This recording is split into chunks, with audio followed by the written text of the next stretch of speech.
So here we are now in a slightly heated greenhouse. So this greenhouse I just maintain at about 30, 32 degrees at night.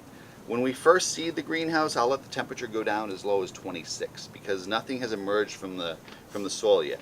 Once we get emergence, then I try to keep it around 30, 32 so that we don't get any freeze damage to these things. Because we are seeding these as early as mid-January. Now, in December or January, I feel like you get almost no growth of anything because of the low sun levels. But because we're seeding them January 15th, they don't need sun much by then because they haven't emerged yet.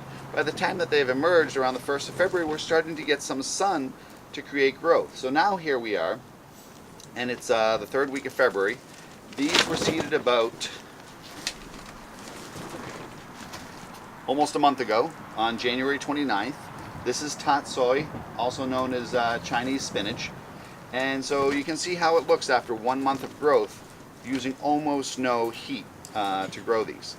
Now these are also planted on a rolling bench, and these rolling benches allow us to maximize the space in the greenhouse because now we don't need all these walkways to get between these benches because we can just push them out of the way and basically have one walkway for the whole length of the greenhouse. If we need to get between them like I am now, we just need to roll them out of the way to access. So that gives us about 15% more growing space in that same greenhouse by eliminating all of those walkways. Now in this bench, we've got about 2 inches of compost. That gives us all of our nutrients. And then on top of that is a vermiculite peat moss mix. And I used to seed directly into the compost, but I found that sometimes we were getting a lot of diseases from that compost. The peat moss being sterile gives us a nice sterile environment, which is important when we're growing in these harsh, cold, damp conditions of January and February. So we have the compost for the nutrients, the peat moss for a sterile germination area, and then these will just start to germinate and grow. Right now they're kind of at a micro stage. We could harvest them at this stage, or let them get a little bit bigger for another 2 weeks or so, and then harvest them as a baby tatsoi. The nice thing about tatsoi and a lot of our lettuce mixes and bok choy is we can harvest them 2 or 3 times. So we'll harvest them in about 2 weeks, let them grow for another 2 weeks, harvest them again, let them grow for another 2 weeks, and then harvest yet again. So then we're getting 3 harvests over a month-and-a-half period. By then, it's probably going to be about mid-April, and we need this greenhouse space then for all of our tomato and pepper transplants for the field. So this greenhouse then gets a secondary use by mid-April, and then it's in use for about 6 weeks for those field tree transplants. So it's giving us another 2.5 months of greenhouse usage when maybe it would be otherwise empty. So we've created this nice little system utilizing very little energy to get yet another crop out of a underutilized space in the farm. So this is a baby tatsoi, and then here on this bench we have a sweet mix, which was seeded, you can see on the date, about 10 days after this. So this is a 10-day difference in growth in the same greenhouse because we don't want to bunch up our harvest too much, or the first harvest at least. So sometimes we'll seed several benches 1 week and then wait a week and then seed some more. We have several greenhouses that we grow in like this. The first one again gets seeded around January 15th, and the last one will get seeded around February 15th. So about a 1 month seeding period, which will then give us about a 2 to 2.5 month harvest period. We grow a sweet mix, a lettuce mix, a spicy mix, baby bok choy, baby tatsoi, arugula. Sometimes we'll put in some cilantro, dill, and a few other crops. Sometimes we'll even grow a head lettuce in the greenhouses in the same way. But also being in the controlled greenhouse, if we get a cold, snowy period in January and this greenhouse is completely covered by snow, we can also add a little bit of heat to get those seeds to germinate, because if you leave them in a moist soil, cold soil for very long, they might eventually start to rot. So we have that option of giving them a little bit of heat. But then on the flip side, we also have vents that will open on a thermostat and an exhaust fan that will open if I feel that the growth is too fast. Because in this greenhouse, oftentimes on a nice sunny winter day, it can be 30 to 40 degrees above the outside temperature.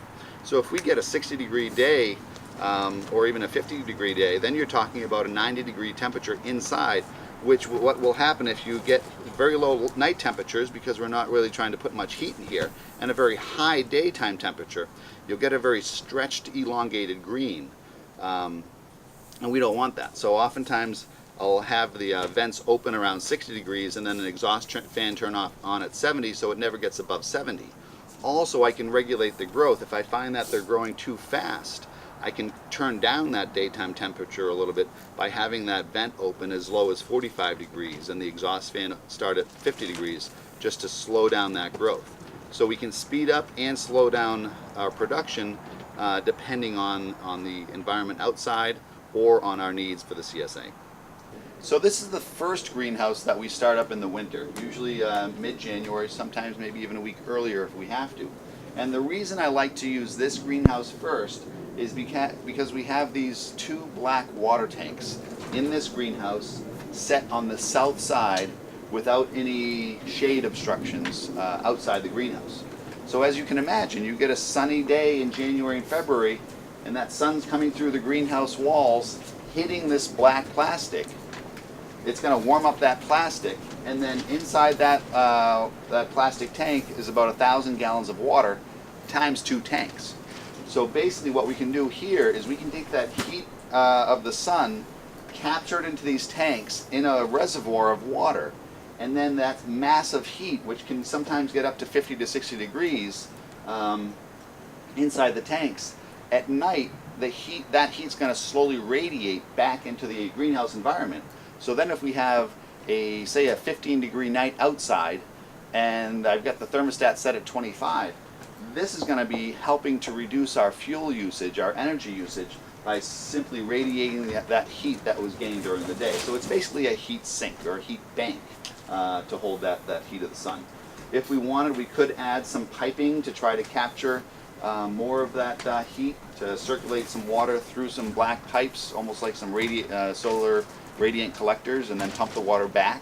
That would take a little bit more energy, and also then we would have to be careful of that water not freezing in those pipes. So I've kept it a little bit simple. Perhaps I could maximize it a little bit more if I wanted to, but then that would cause other concerns about freezing water. Right now this water will never freeze in these tanks because there's so much of it. And you can see all the nice green growth that this system that I've developed is creating. These greens were seeded right around January 19th or 15th, and with minimal fuel usage, almost nothing in fact, you can see all that growth from the heat of the sun. So in these winter greenhouses, we're choosing to grow the crops that withstand the cold temperatures better, so that we don't need to heat the greenhouse as much as we have to otherwise. Trying to create as green of agricultural production as possible. And here, for example, you can see a nice bed of radishes. So radishes, for example, are a nice crop to grow in cooler weather. Much like arugula, like we see over here. This nice baby arugula, we could start picking this any time now. And here we have a nice sunny February day where it's about 30 degrees outside, and right now it's probably 60 degrees inside. So if I wanted to, I could have these vents open and the exhaust fan come on and keep this greenhouse down to 50 degrees if I wanted to slow down the growth of this. Or I could let this greenhouse get up to probably 80 degrees today if I wanted to speed things up. So I have that capacity to speed up and slow down the growth in the greenhouse.